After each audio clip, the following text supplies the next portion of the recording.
In the heart of the African savanna, where golden grasses stretch endlessly and the roar of lions echoes through the land, two brothers were born into a small pride known as Sprite Rock. Scar and Tyson, named not for their physical markings but for the hardships they would endure, grew up in a world where survival was never guaranteed. Their early days were filled with playful battles and hunting lessons. Under the watchful eyes of their mother and other pride members, they learned the ways of the wild. But life in the savannah was merciless. Two of their brothers did not survive beyond cubhood, victims of disease and territorial clashes. As the IT seasons passed, Scar and Tyson grew into strong young lions. Their manes darkened, their muscles thickened, and the instinct to lead took hold. However, the Sprite Rock pride was small and overshadowed by dominant coalitions. They knew that to have a future, they would have to leave. The thought of exile was daunting. Beyond their homeland lay the unknown, territories controlled by powerful males, vast plains filled with danger, and the uncertainty of survival.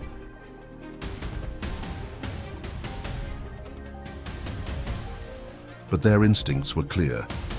They had to find a land of their own, or they would remain outcasts, forever on the fringes of true power. And so the brothers stood at the edge of their childhood home, gazing at the horizon. The world beyond was unforgiving, but it was also full of promise. Their journey had only just begun. The departure from their childhood home was not an easy one. The savannah stretched endlessly before them, a vast and perilous land where every shadow concealed danger. Scar and Tyson roamed together, surviving on scavenged kills and small game, always wary of larger predators and rival males. Their journey was a test of endurance. They encountered nomadic lions like themselves, some willing to share stories, others eager to fight for dominance. But Scar and Tyson remained together, their bond unbreakable. They knew that alone they were weak, but as brothers, they had a chance to carve their place in the world. Weeks turned into months, and the brothers grew lean and battle-worn. Then, one day they found what they had been searching for, a pride in need of new leadership. The Styx pride was ruled by two aging males, their power waning with time.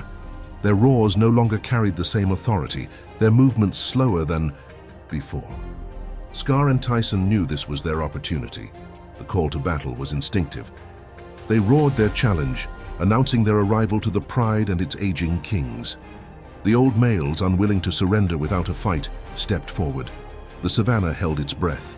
The brothers had wandered far, endured hunger and exhaustion. Now they stood on the brink of seizing their destiny. Victory would mean power, fates intertwined with the lionesses of Styx. Defeat would mean exile, or worse, death. The time had come to fight. For a moment, Scar and Tyson hesitated. The battle ahead would be brutal, and the consequences of failure were clear. If they lost, they would be exiled once more, perhaps wounded beyond recovery. The old kings had ruled for years. They were experienced fighters who had survived countless battles. Hello guys, if you like our stories and haven't subscribed yet, support our work and subscribe to the channel to help us. Tyson glanced at Scar, the uncertainty flickering in his eyes. They had fought smaller battles along their journey, but never a fight that would determine their fate. Was this truly their moment? Or were they walking into a fight they could not win? But hesitation was fleeting in the wild. The lionesses watched from a distance, waiting to see who would emerge victorious. The moment of doubt passed as the instinct for dominance took over. Scar and Tyson had come too far to retreat now. Their muscles tensed, their roars shattered the silence. The challenge had been made, and there was no turning back. The old kings responded with deep growls, stepping forward to defend their reign. With blood pounding in their veins, Scar and Tyson leaped into battle. The fight was fierce.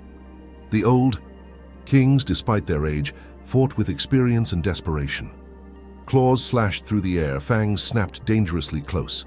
Scar and Tyson relied on their speed and strength, dodging the heavier blows while countering with precise attacks. The battle lasted minutes, but it felt like an eternity. Dust rose from the earth, mixed with the scent of blood. At last, the old kings faltered. One collapsed from exhaustion, the other backed away, recognizing his defeat. Scar and Tyson roared in triumph, standing over their fallen rivals. The Styx pride had new rulers, but dominance was not enough. They needed to learn how to lead. A wise lioness, the oldest in the pride, stepped forward. She had seen kings rise and fall, and she knew survival was about more than brute strength. "You fought well," she said, her golden eyes piercing.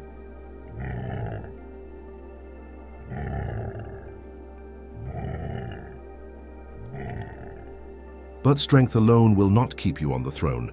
You must protect, provide, and command with wisdom. She became their mentor, teaching them the ways of pride leadership. Under her guidance, Scar and Tyson learned the strategies of hunting, territorial patrols, and the delicate balance of ruling without tyranny. They had won their kingdom. Now they had to defend it. Scar and Tyson had claimed victory, but their true test was only beginning. The pride, now under their rule, watched them with both respect and uncertainty. The lionesses had known the previous kings for years. Could these two young males truly lead and protect them? Their first challenge came swiftly. Her group of hyenas, emboldened by the recent change in leadership, ventured into their territory, testing the strength of the new rulers. Scar and Tyson wasted no time. They charged at the intruders with full force, their roars shaking the savannah.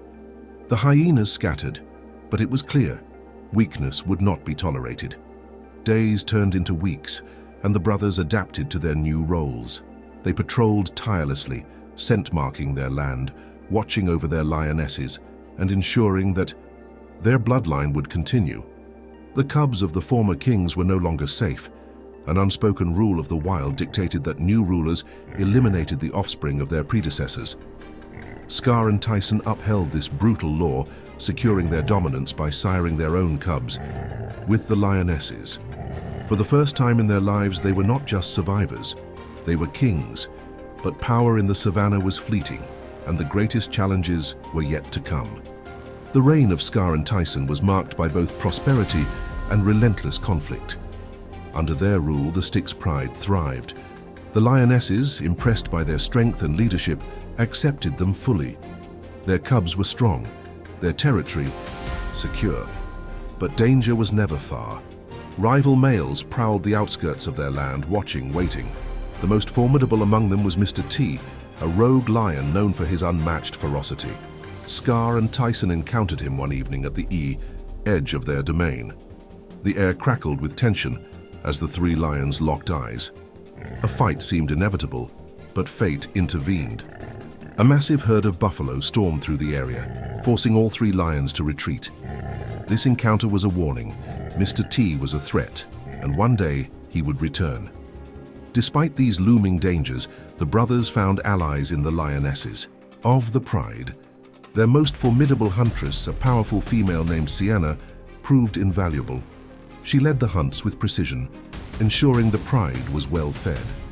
She also became a fierce defender of their cubs, standing alongside Scar and Tyson whenever threats arose. But challenges continued. One evening, a wandering coalition of young males attempted to invade their territory. The brothers fought fiercely, driving them away, but Tyson sustained a deep wound on his hind leg. Though victorious, the battle had taken its toll. The weight of leadership was growing heavier, and the brothers sensed that peace would never last. In the wild, a lion's reign was always temporary. They had won their kingdom, but could they keep it? For years, Scar and Tyson ruled with strength and wisdom. Their pride flourished, their cubs grew, and their legacy seemed secure. But the savannah was an unforgiving place, and dark omens loomed on the horizon. Tyson's wound inflicted during their battle with rogue invaders never fully healed. Though he continued to patrol and protect, his movements became slower, his once mighty strides turning into labored steps. The lionesses noticed the change, their eyes filled with silent concern. Meanwhile, a new threat was rising. A coalition known as the roller coaster males had begun expanding their territory. Ruthless and powerful, they had already taken down several prides, their ambitions unchecked. Scar, now the sole dominant force of the pride, understood what this meant. If the roller coaster males set their sights on his land, there would be no negotiations, only war. Tyson, now visibly struggling, could no longer fight as he once had. Though his spirit remained unbroken, his body betrayed him. As the enemy, lions moved closer. Scar prepared for battle, knowing he would have to fight without his brother's strength beside him. One fateful evening, Tyson made his final journey to the watering hole. He drank deeply, then lay down upon the rocks too, a weak to rise again. His eyes, once fierce, now carried a quiet resignation. As the sun dipped below the horizon, Scar arrived at his brother's side. He nudged Tyson gently, but there was no response. Scar let out a deep, mournful roar that echoed across the plains. Tyson, the warrior who had stood beside him since birth, was gone, but Scar had no time to grieve. War was coming. The roller coaster males struck at dawn. Their roars shattered the stillness of the morning as they stormed into Scar's territory, their massive forms moving like shadows through the golden grass. Scar, still reeling from the loss of his brother, stood his ground. The lionesses had scattered, taking the cubs to safety, but Scar knew that without Tyson the fight would be nearly impossible. Yet he had no choice. This was his land, his pride. He could not run, the battle was brutal. Scar fought like a lion possessed, his claws tearing through fur and flesh, his roars filled with fury and grief. He struck one of the invaders down, but there were too many. The roller coaster males overwhelmed him, their combined strength proving too great. As Scar lay bloodied in the dust, he could see the horror unfolding. The invaders had reached the cubs. The helpless young lions, his legacy, were slaughtered before his eyes. The lionesses, outnumbered and broken, had no choice but to surrender. Scar tried to rise, his vision blurred by pain and exhaustion, but his body refused to obey. The dominant roller coaster male loomed over him, eyes filled with merciless triumph. Scar let out one final defiant roar before the world around him faded into darkness. When the battle was over, the pride was no longer his. His cubs were gone, his reign erased in mere hours. The lionesses, knowing they had no choice, accepted their new rulers. Scar, wounded and defeated, was cast out. Alone for the first time in his life, he limped away from the only home he had ever known. He had lost everything. But his story was not over yet. Scar wandered the savannah, a shadow of the king he once was. His wounds ached, his strength faded, but he refused to give in to death. Exile was a cruel fate, yet he pushed forward, driven by instinct and the faintest spark of hope. Days passed, and hunger gnawed at him. He scavenged what little he could, avoiding stronger predators who now saw him as nothing more than a fading threat. But then, against all odds, he found something unexpected. A lone male lion, much like himself, also cast out by fate. This lion, known as Charleston, was older but still strong. He had once been a ruler like Scar, and had lost his pride to younger, stronger challengers. Though both were worn by time and defeat, they recognized a kindred spirit in one another. Together they roamed, forming a small but formidable alliance. Scar, though weakened, found a new sense of purpose. He was no longer fighting for a pride. He was fighting for survival. Then fortune struck. A pride led by a single dominant male had lost some of its strength. Charleston and Scar saw their chance. If they could gain acceptance, they might yet have a future. Scar, the lion who had lost everything, was about to take one last gamble. Scar and Charleston approached the pride cautiously. The lionesses were wary, their new ruler watchful. A single misstep could lead to their deaths. The dominant male, a scarred and battle-hardened lion, did not immediately reject them. He allowed them to stay under one condition. They were to remain submissive and never challenge his authority. For a time, Scar obeyed. He ate alongside the pride, his body regaining strength. He watched the lionesses, his instincts as a leader, never truly fading. He saw the cubs, the lifeblood of the pride, and something deep within him stirred. Then, Scar did the unthinkable. He broke the rule. One night, he found himself drawn to a lioness, a female who reminded him of his lost pride. The two mated in secrecy, but secrets in the wild never lasted long. When the dominant male learned of Scar's betrayal, his wrath was swift.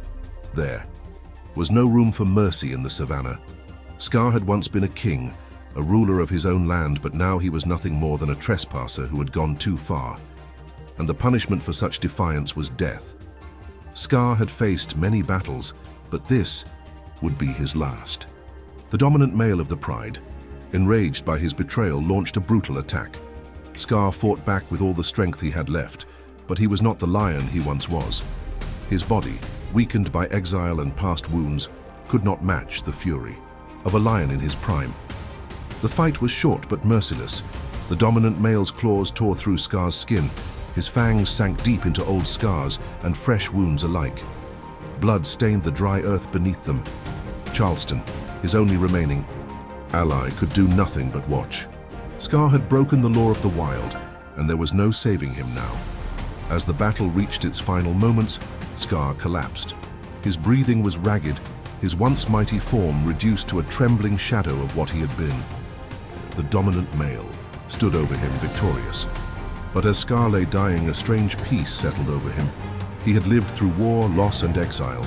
He had ruled, he had loved, and he had fought until the very end.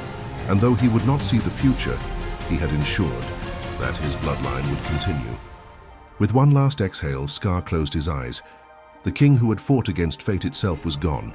Scar was dead, but his story was far from over. Unbeknownst to the dominant male who had slain him, Scar had left a legacy. The lioness he had mated with carried his offspring. Somewhere in the pride, in the belly of a mother, a cub with his blood would soon be born. Legends in the savannah spread like the wind.